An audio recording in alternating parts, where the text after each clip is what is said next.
The sushi place on 4th Street had been our spot for 7 years. Same corner booth, same steak from the same nervous waiter who always called me sir, like he wasn't 3 years older than me. I remember that night because I was mid-bite into a yellowtail roll when she said it.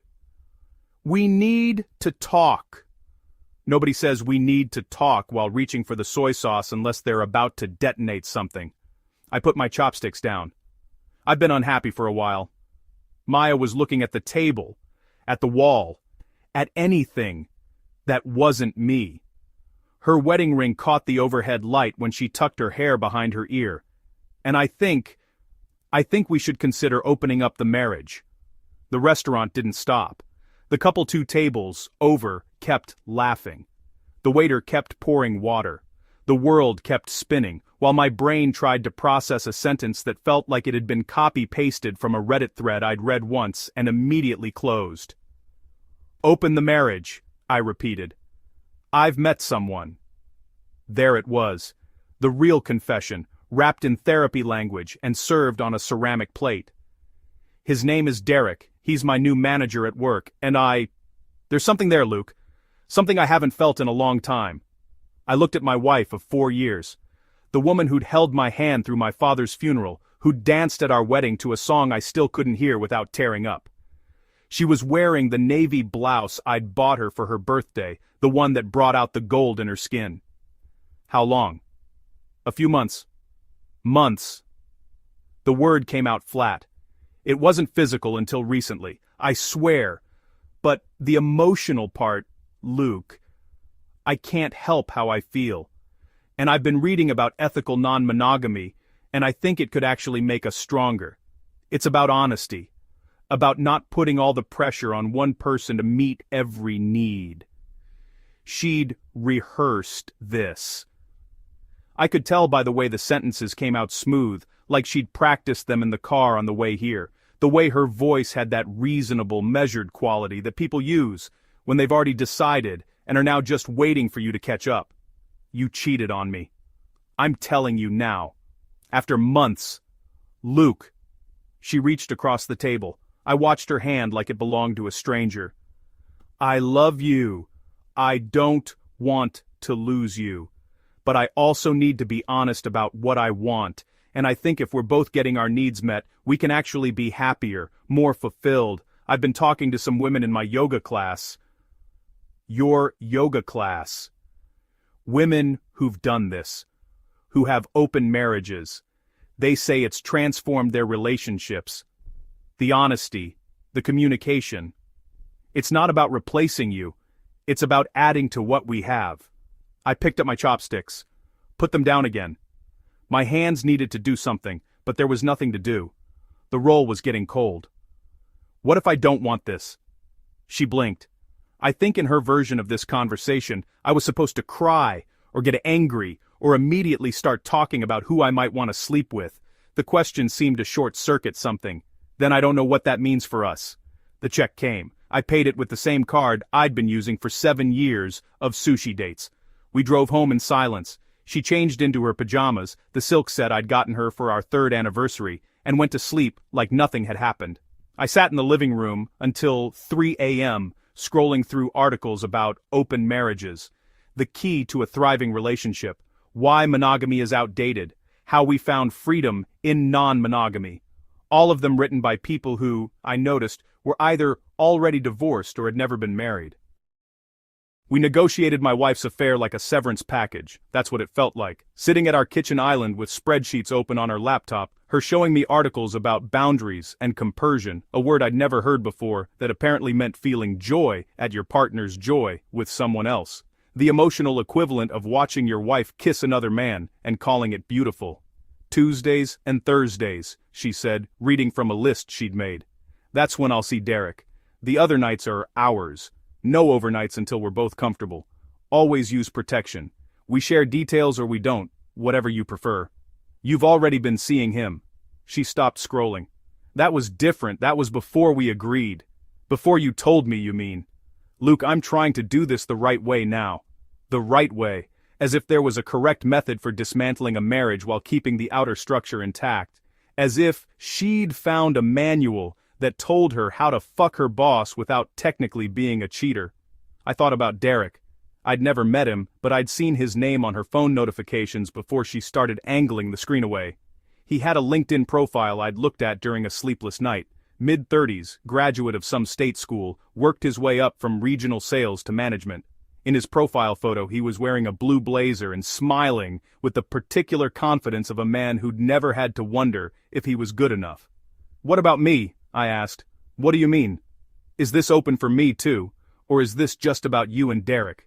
She had the grace to look uncomfortable. "Of course it's open for you too. That's what open means. If you meet someone you connect with, someone who can give you what I can't, what can't you give me, Maya?"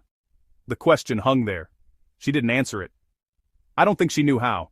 She'd spent 9 years being my everything. The person I texted when I got a promotion, the person I held when her mother's cancer came back, the person I built a life with in a 3-bedroom house, with a yard we never used and a guest room that became my office during the pandemic, and now she was telling me, with articles and boundaries and a schedule, that she'd run out of capacity for me, that another man had siphoned off the part of her that used to be mine, and the solution wasn't to ask her to stop seeing him, but to find someone else to fill the hole she'd left in me. "Okay," I said. She looked up, surprised. Okay, we'll try it your way." I didn't say it because I agreed. I said it because I wanted to see what would happen, because I wanted to know if she'd feel it when I stopped fighting, because somewhere, deep in the part of me that was already detaching, like a climber cutting a rope, I wanted her to watch me find something she couldn't take away. The first month was exactly what you'd expect. Tuesdays and Thursdays, Maya came home late with that particular glow, hair slightly disheveled, makeup touched up but not quite right, a small smile she tried to hide when she thought I wasn't looking. She'd make conversation about her day, about work, about anything except where she'd been. I'd sit across from her at dinner and wonder if she'd kissed him in the car before coming inside, if she'd laughed at his jokes the way she used to laugh at mine. I tried dating apps. The recommendations were grim. Tinder was a parade of women who wanted something casual, which I didn't know how to be. Bumble was women who wanted something serious, which I wasn't allowed to give. I matched with a few people, had stilted conversations that died after 3 messages, went on one date with a marketing coordinator named Rachel, who spent 45 minutes talking about her ex-husband, and then asked if I wanted to come back to her place. I said no. Not because I didn't want to, but because the idea of having sex with someone I didn't care about felt like admitting defeat, like proving Maya right, like becoming the person she'd turned me into. "Any luck?" she asked one night, casual, like she was asking about a job interview. "I'm not really looking." "You should. That's the whole point. The whole point is you getting to sleep with your boss without feeling guilty." She set her wine glass down harder than necessary. "That's not fair." "Which part?" "You agreed to this. You gave me a choice between agreeing and losing you." "That's not..." She stopped, pressed her fingers to her temples. "I'm trying to be honest with you. I'm trying to do something that could actually work for both of us. But you're treating it like I'm the enemy. Maybe because you slept with another man for months before telling me." The silence that followed was different from the others. It had weight to it. Substance. She looked at me across the table, and for a moment I saw something flicker in her eyes. Not guilt, not shame, but something closer to fear. Like she was realizing that the man she'd married wasn't the one sitting across from her anymore. "I'm going to bed," she said. I let her go. The second month, I stopped waiting for her to come home. I started going to the gym after work, not the corporate gym with the treadmills and the cable machines, but a boxing gym in Koreatown that smelled like sweat and old leather. My trainer was a retired welterweight named Marcus, who called everyone champ, and didn't ask questions when I punched the heavy bag until my knuckles bled. That's where I met Jiyeon. She was in the Muay Thai class that ran parallel to my sessions. 5'4", maybe 120 pounds, with the kind of focus that made the room shrink around her. She trained with a quiet intensity that had nothing to prove and everything to do with precision. Every kick landed exactly where she meant it to. Every punch was economical, deliberate, controlled. I watched her without meaning to, not because she was beautiful, although she was in a way that felt like stumbling onto something private, but because she moved like someone who knew exactly what she wanted and was willing to work for it. The opposite of everything I'd been feeling for months. We didn't talk for the first 2 weeks, not really. A nod in passing, an exchanged glance when Marcus told a story that made everyone laugh. Then one night I was leaving and she was outside sitting on the curb drinking water and looking at her phone with an expression that suggested whatever was on the screen wasn't good news. "You okay?" I asked. She looked up. Her hair was pulled back, and there was a small bruise forming on her shin where she'd landed wrong on a kick. "My roommate's moving out. She gave notice today. Now I have to figure out how to afford the apartment by myself. I know a guy who rents rooms in Koreatown, decent prices. Landlord's a little weird, but he fixes things when they break." She studied me for a moment. "Are you always this helpful to strangers?" "Only the ones who can probably kick my ass." She laughed. It was a small sound, surprised out of her, and it changed her face completely. "I'm Jian." "Luke." "Nice to meet you, Luke.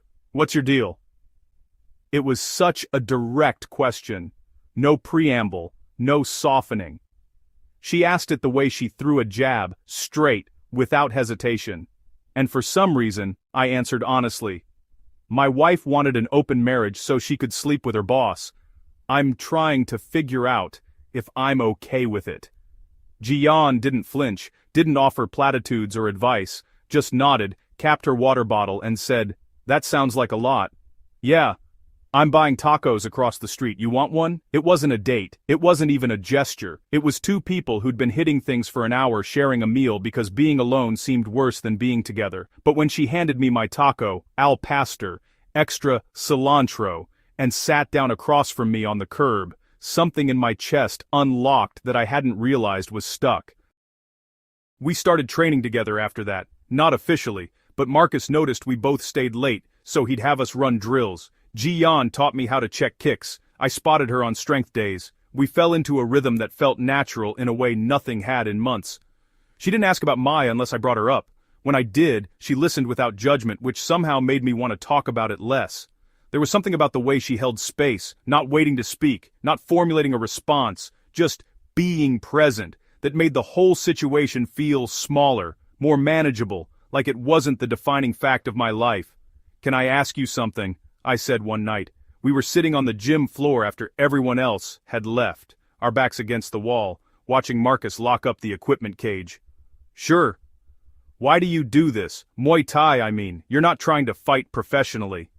She was quiet for a moment, then, "My ex-boyfriend used to grab me, not hit, just grab, hard enough to bruise, not hard enough to leave a mark that anyone would notice, and I'd tell myself it wasn't that bad, that he didn't mean it, that I was being dramatic. I didn't say anything, just waited. One night he grabbed me in front of his friends, just a joke, he said, but his friend's girlfriend saw my face. She took me aside and gave me her number and said, 'When you're ready to leave, call me.' I left 3 weeks later. She pulled her knees up to her chest. In the dim gym light, the bruises on her shins looked like constellations. I started Muay Thai because I never wanted to feel helpless again. And I kept doing it because..." She paused, searching for words. "Because I spent so long being small, being quiet, being what he wanted. This is the opposite of that. Does it work?" She turned to look at me. Her eyes were dark and clear and absolutely steady. "It reminds me that I'm allowed to take up space, that I'm allowed to want things, that I don't have to apologize for existing." I thought about Maya, about the way I'd shrunk myself in our marriage without noticing, working from home so I could be there when she got back, planning dinners around her schedule, laughing at her jokes even when they weren't funny, the slow erosion of myself that I'd called compromise. "I don't know who I am anymore," I said. The words came out before I could stop them. "I've been with her since I was 23. I built my whole adult life around her, and now she's telling me that what I gave her wasn't enough, and I'm supposed to go find someone else to give me what she won't, and I don't. I don't know what I'm supposed to want." Jian didn't say anything. She reached over and took my hand, not romantically, just a grip, firm and grounding, like she was anchoring me to the floor. "You don't have to figure it out tonight," she said. I held onto her hand like it was the only solid thing in the world. By month 3, The open marriage was exactly as functional as you'd expect. Maya had stopped pretending she was coming home on Tuesdays and Thursdays. Some nights she didn't come home at all. I'd wake up at 3 a.m. to an empty bed and a text that said, "At Derek's, see you tomorrow." No question. No apology. Just information, delivered like she was updating me on a package delivery. I stopped asking when she'd be back. Stopped waiting up. Stopped leaving a plate of food in the microwave that would sit there until I threw it out the next morning. The strangest part was how little she noticed. She came home one night, Wednesday, not a Derek night, and found me on the couch, reading a book I'd been meaning to get to for 3 years. She stood in the doorway for a long moment, and I could feel her watching me, trying to figure out what was different. "You seem good," she said. It wasn't a question. "I've been reading." "No, I mean..."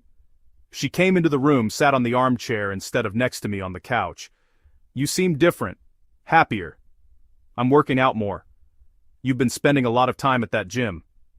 Something in her tone made me look up. She was watching me with an expression I hadn't seen before, not quite jealous. Maya had never been the jealous type, which should have been my first warning sign, but something adjacent to it, a flicker of uncertainty.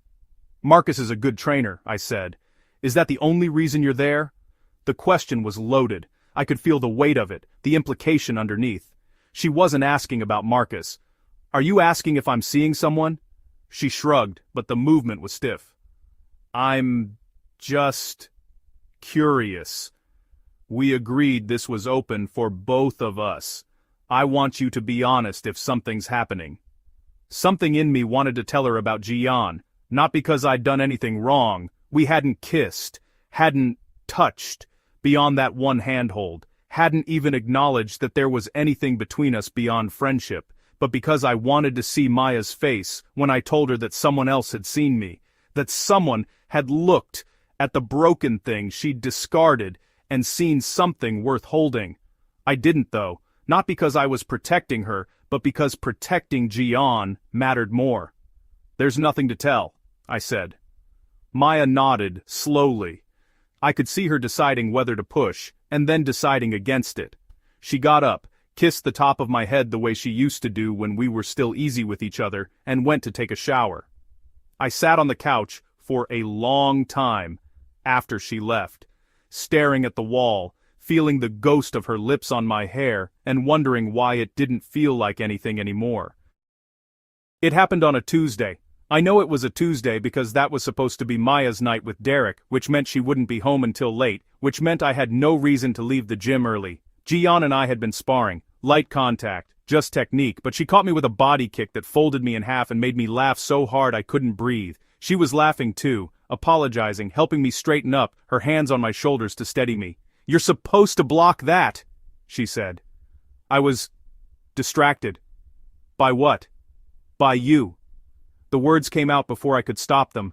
I watched her face change, the surprise, the quick breath, the way her hands tightened on my shoulders for just a moment before she let go.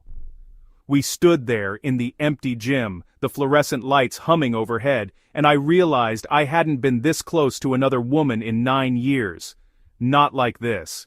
Not with my heart hammering and my palms sweating and the certainty that something was about to shift that couldn't be shifted back. "Luke," she said, "I know. You're married. I know. I'm not someone's side thing. I know." I stepped back, giving her space.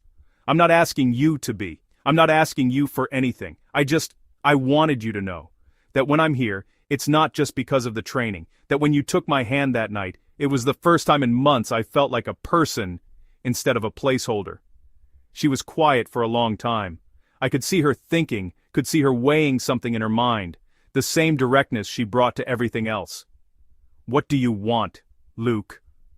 It was the same question I hadn't been able to answer for months, but standing there, with the echo of her laugh still in my ears and her hands still warm on my shoulders, I knew the answer. "I want to know what it feels like to be seen, to be chosen, to have someone look at me and see something worth fighting for instead of something they settled for." Gian exhaled slowly. Then she did something I didn't expect. She reached up and touched my face, just a brush of her fingers along my jaw, light as breath. "I see you," she said. I have since the first night you sat on the curb and told me about your wife. Do you know how rare that is? A man who's honest about being hurt instead of pretending he isn't. It's not that rare. It is. She dropped her hand, but she didn't step away. But I'm not going to be the person you use to get back at her. If you want something with me, you need to want it for yourself. Because I'm not a revenge fantasy. I'm a person. I know. Do you? I'm learning. She nodded slowly, like she was testing the weight of the words. Then she picked up her gloves and started unwrapping her hands. We're getting coffee after this, she said. As friends. And if you want to tell me more about who you're learning to be, I'll listen. But I need you to understand something. What? I'm not waiting for you. I'm not putting my life on hold while you figure out what you want. If you want to be with me, you need to show up. Fully. No half measures, no excuses, no but my wife. Either you're in or you're out. Do you understand? I understood. I understood that she was giving me a choice I'd never been given before. The choice to be wanted, not tolerated. To be someone's first option instead of their backup. I understand, I said. It took me 6 weeks to leave Maya, not because I was waiting for the right moment. There's never a right moment to tell someone you've spent 9 years with that you're done, but because I needed to be sure, not about leaving. I'd been sure about that since the night she came home from Derek's with a hickey she didn't bother to hide, but about what came after, about who I wanted to be when I wasn't her husband anymore. I kept seeing Gian, just coffee, just training, just conversations that stretched into hours, without either of us noticing. She told me about her job at a graphic design firm, about her mother who still lived in Seoul, and called her every Sunday morning regardless of time zones, about the novel she'd been writing since college, that she'd never let anyone read. I told her about my father's death, about the year I spent taking care of him while Maya was in grad school, about how I'd never really processed any of it, because there was always something more urgent. I told her about the promotion I'd turned down because it would have meant traveling more, and Maya had said she didn't want to be alone. I told her about the version of myself I'd buried somewhere along the way.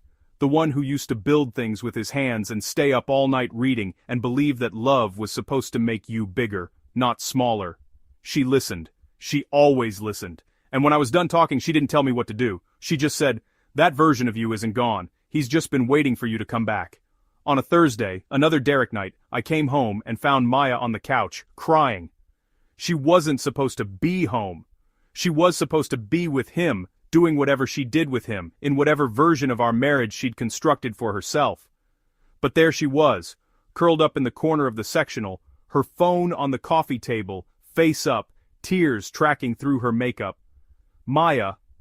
She looked up, and for a moment I saw something I hadn't seen in months, the woman I'd married, not the one who negotiated her affair like a business arrangement, not the one who came home with someone else's scent on her skin, but the one who'd held my hand at my father's funeral and promised me we'd be okay.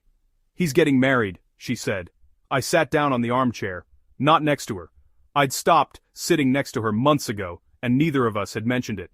Derek, he's been engaged this whole time, to some woman he's been with since college, and she found out about us, and she gave him an ultimatum, and her voice broke. He ended it. He said he couldn't risk losing her. I waited. 9 months, Luke. 9 months he told me he loved me, that I was special, that he'd never felt this way about anyone. And he dropped me like I was nothing the second she found out. The word irony floated through my mind, but I didn't say it. I just sat there, watching my wife mourn the man she'd dismantled our marriage for, and felt nothing. "Maya," I said, "I'm leaving." She looked up. Her face was blotchy, her nose red, her eyes swollen. She looked small in a way I'd never seen her look before. "What?" "I'm leaving. I'm filing for divorce." "Luke, I just told you, it's over, with Derek. I was wrong." I see that now. He was just using me, and I was so stupid. And I threw away what we had for someone who never actually wanted me. But we can fix this. We can go to counseling. We can... No. The word stopped her cold. "No," I said again. "I'm not going to counseling. I'm not going to try to fix something you broke. You slept with your boss for months, told me about it like you were announcing a new hobby, and then watched me fall apart without ever once asking if I was okay." I asked. "You asked if I was seeing someone. You asked if I was happy. You never once asked if I was okay. You never once looked at what you were doing to me and thought, maybe I should stop. You just kept going. And when it didn't work out with him, suddenly, you want to fix things. What does she offer that I can't? The question came out raw, desperate. Maya was sitting up now, her hands clenched in her lap, her eyes fixed on me with an intensity that would have meant something 3 months ago. I thought about Gian, about the way she listened without trying to fix, about the way she'd taken my hand that night and held it like it mattered, about the way she'd told me she saw me and meant it. Willing fidelity, I said. Maya blinked. What? Willing fidelity.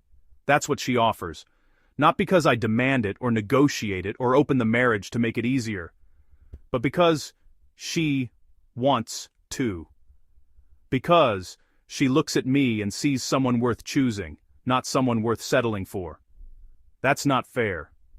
You want to talk about fair? I'm a person, Luke. I made mistakes. I was confused. I didn't know what I wanted. But, I'm telling you now, I want you. I want our marriage. I want to fix this. What does she do that I can't do? I stood up. The apartment suddenly felt too small, too full of memories I didn't want anymore. Maya was still on the couch, still crying, still reaching for me with hands I'd held through 1,000 moments I thought would matter forever. She showed me what true, uncontested love is. The words hung in the air between us. Maya's face crumpled. Please, she said. Please don't do this. I'm not doing anything. I'm just stopping. I went into the bedroom and started packing a bag. She followed me, stood in the doorway, listing all the reasons I should stay. The years, the memories, the investment we'd made in each other, the version of me that existed before all of this, the one who'd promised to love her forever. She was right, in a way. I had promised to love her forever. But forever had a different meaning when you realized the person you promised it to had stopped being the person you promised it to. I called a lawyer the next morning. The divorce was messier than I expected, not because Maya fought it, she'd lost the energy for fighting somewhere between Derek's voicemail and my bags by the door, but because her friends, her yoga class, her carefully curated support system of women in thriving open marriages, all had opinions. You're abandoning her when she's vulnerable. Real marriage means working through things. Of course she made mistakes, but don't you think you're overreacting? I heard them through Maya. Through texts she forwarded me in moments of spite, through the grapevine of mutual acquaintances who suddenly had a lot to say about a situation they'd only heard one side of. The single friends, the divorced friends, the ones who'd never made a marriage work but had endless advice about how I was failing at mine. The irony wasn't lost on me. When Maya was sleeping with Derek, when she was coming home at 3 a.m. smelling like another man, these same women had told her she was finding herself, that she was brave for asking for what she wanted, that I'd understand eventually, and if I didn't, that was my problem. Now that I was the one leaving, suddenly I was the villain, the one who wouldn't fight, who wouldn't try, who'd given up on something sacred. I stopped answering their calls. Gian didn't rush me. That's what I remember most about those first months after I left. The way she gave me space to be a mess without making me feel like a mess. The way she showed up with takeout when I hadn't eaten, sat with me when I couldn't sleep. Let me talk about Maya, without jealousy or judgment. She didn't ask me to be ready. She didn't ask me to be fixed. She just was there, solid, steady, the same way she was in the gym, the same way she was in everything she did. The first time we kissed, it was 6 weeks after I moved out. We were in her apartment, a small place in Koreatown with a Murphy bed and a balcony that barely fit 2 chairs, and she'd just beaten me at a game of cards I didn't know she'd been cheating at, until she showed me how. You're a terrible liar, she said, laughing. I'm a great liar. You're just too good at catching me. You're honest. That's different. She looked at me across the table, her cards scattered, her hair loose around her shoulders. You could have lied to me. When we first met, you could have pretended you were fine, that you'd figured it all out, that you were ready for something, but you didn't. I didn't know how. That's what I mean. She reached across the table and took my hand. The same way she had that first night, but different now. Softer. You're honest even when it's hard, even when it makes you look weak. Do you know how rare that is. I am not, let me finish. Her fingers tightened around mine. I spent so long with someone who made me feel like wanting things was a burden, like being myself was too much. And then I met you, and you sat on a curb and told me your wife was sleeping with someone else, and you didn't try to make it sound better than it was. You just were. I was pathetic. No. She stood up, came around the table, knelt in front of me, so we were eye level. You were real. And I'd been waiting for something real for so long I'd forgotten what it looked like. She kissed me then. Soft at first, like she was asking permission. Then deeper, like she'd been waiting for this as long as I had. When we pulled apart, she was smiling. That small, surprise smile from the first night, the one that changed her whole face. Okay? She asked. Okay, I said. And for the first time in a year, I meant it. Maya called me 3 months after the divorce was finalized. I almost didn't pick up. Ji-yeon was in the kitchen, making the kimchi stew her mother had taught her over video calls, and the apartment smelled like garlic and sesame and something I'd started to recognize as home. But I picked up. Luke. Her voice was different, smaller.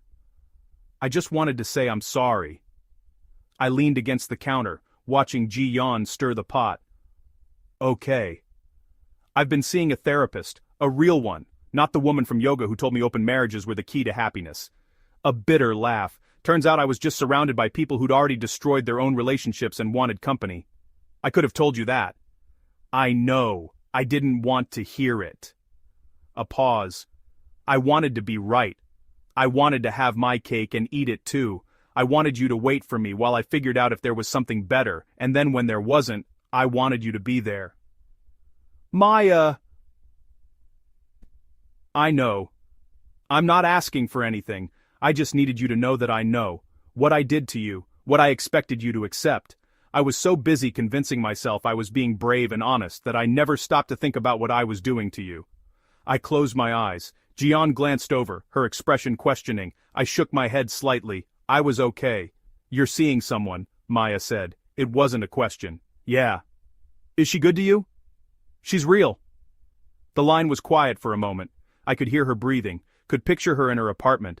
Our apartment, I corrected myself, sitting on the couch we'd picked out together, the one I'd left behind because it was too heavy to move and too full of memories I didn't want anymore. That's more than I was, she said finally. Yeah, I said. It is. I hung up. Ji-yeon was watching me, a wooden spoon in her hand, her face unreadable. You okay? I thought about it.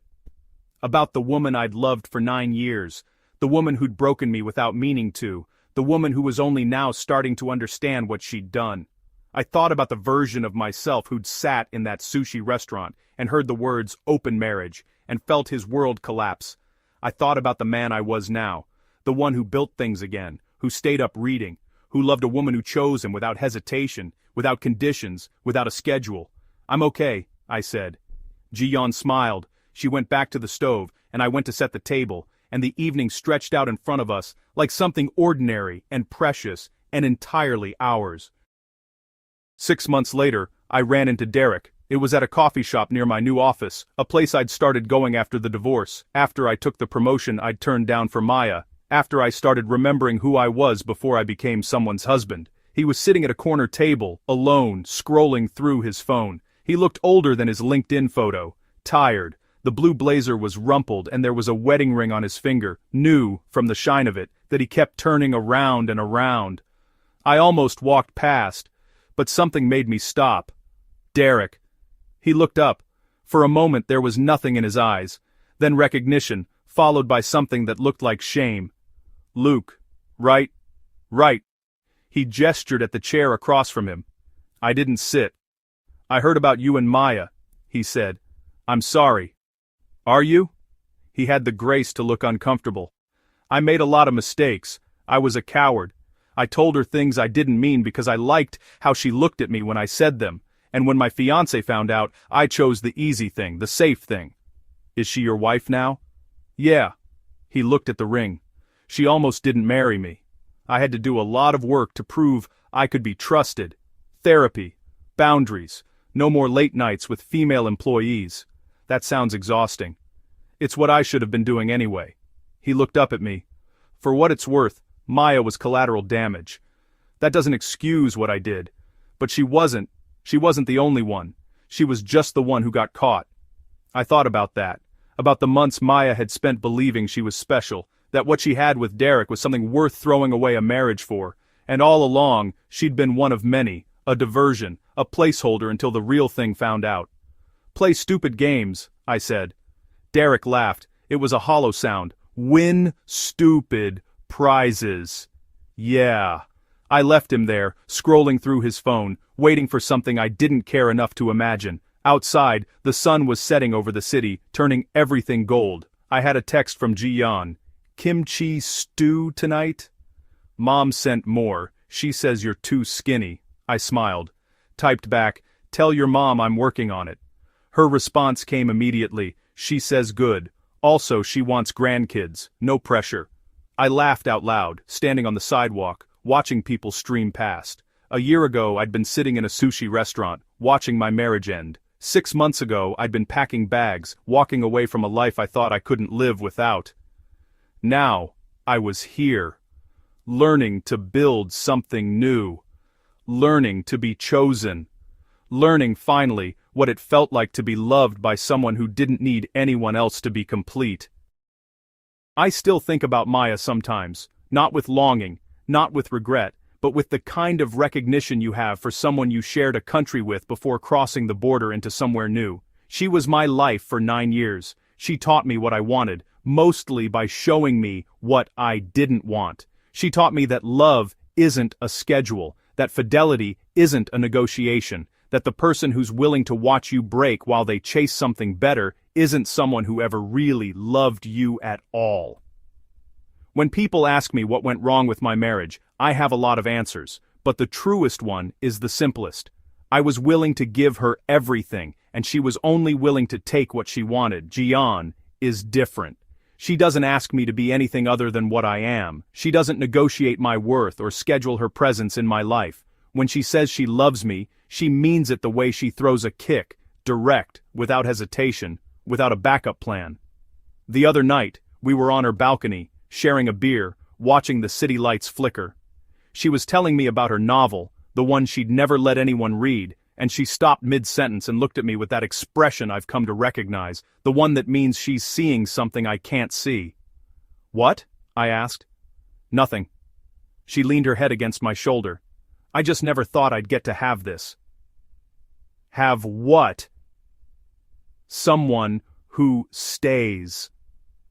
I put my arm around her, felt her breathe, felt the solid weight of her against me, the same steadiness she'd had from the first night we sat on a curb and shared tacos. I'm not going anywhere, I said. And I meant it. Not because I'd promised. Not because it was written in a contract or negotiated on a spreadsheet. But because I'd finally learned what Maya never understood. Willing fidelity isn't about rules. It's about waking up every day and choosing the same person, not because you have to, but because you can't imagine choosing anyone else. Ji-yeon chose me when I was broken. She chose me when I was healing. She chooses me still, every day, in the small moments that add up to something larger than any promise I've ever made. That's what Maya couldn't give me. That's what I found on the other side of losing everything. And I wouldn't trade it for the world.